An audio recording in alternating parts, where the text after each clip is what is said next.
What does overwhelm feel like in your body?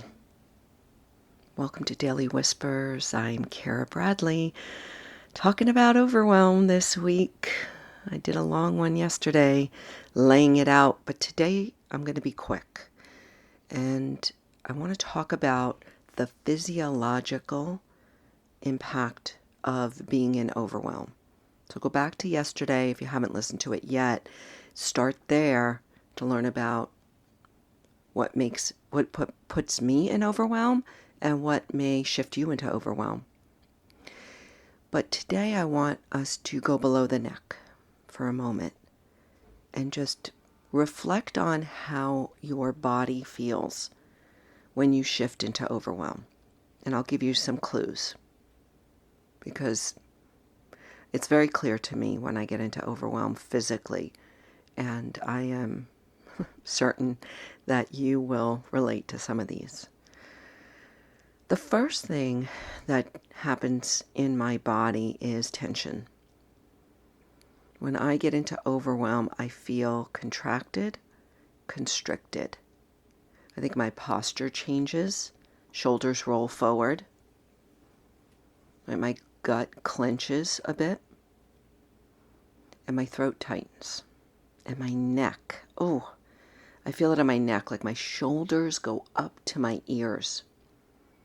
There's just an overall tension, contraction, constriction, stress when I go into overwhelm. And, overwhelm for you may feel like an overall freeze, right? The freeze mode. What happens in our nervous system when we go under stress, right? So there's fight, flight, and freeze. And freeze is really our ancient response. It's the dorsal vagus nerve, to be technical. It's that response. It's the freeze mode. Animals will freeze and play dead when under immediate stress sometimes. So we freeze, literally freeze, and our whole body contracts. So that is definite for me. But then there are a couple more subtle things that I notice.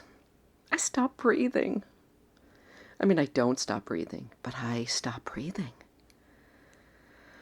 I'm just recognizing that right now.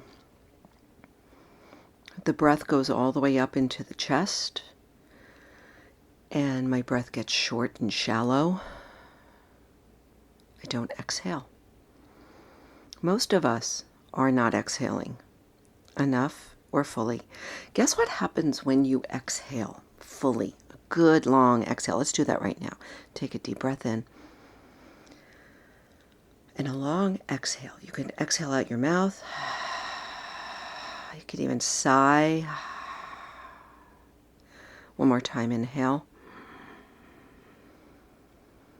Big long exhale out.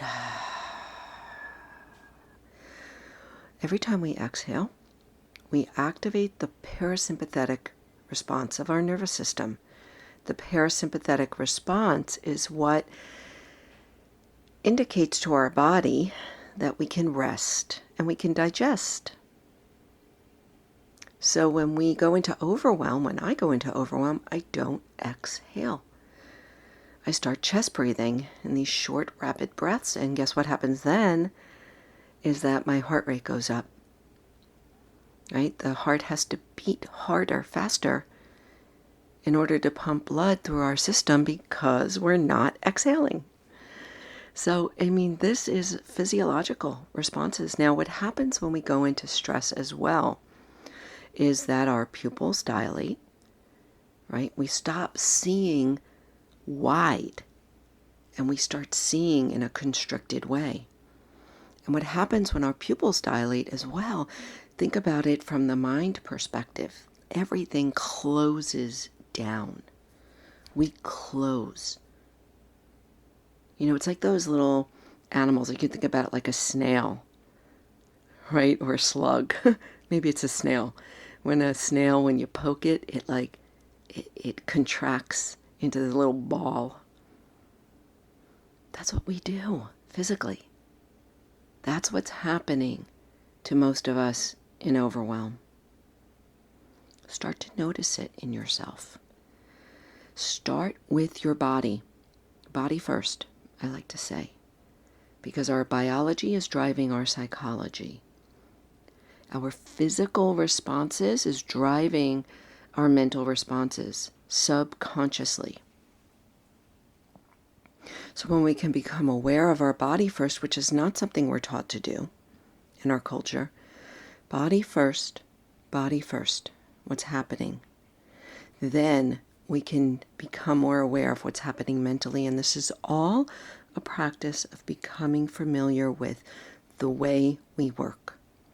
Our physical, mental, emotional, interrelational patterns. It's like our operating system, and we want to upgrade our operating system, and it starts with awareness. So overwhelm. What does it feel like in your body? I'm going to leave you with that today. And I'm also going to stock the show notes with some past episodes because I've been talking about this stuff for a long time. But, it keeps coming back and it keeps being relevant. And I feel the immediacy of needing to talk about it again and again. Because sometimes we just need to hear it over and over and over again. So thank you for tuning in. Thank you for sharing this with a friend. There may be somebody in your life that needs to hear this. Share it lovingly. Hey, I got a lot out of this. You might as well. This is how we walk each other home. This is how we carry each other through these challenging times. And we allow each other the space to change. It's so big. Okay. Until next time, please take a look at my show notes. Please leave a review if you've gained value. And I look forward to continuing this convo tomorrow.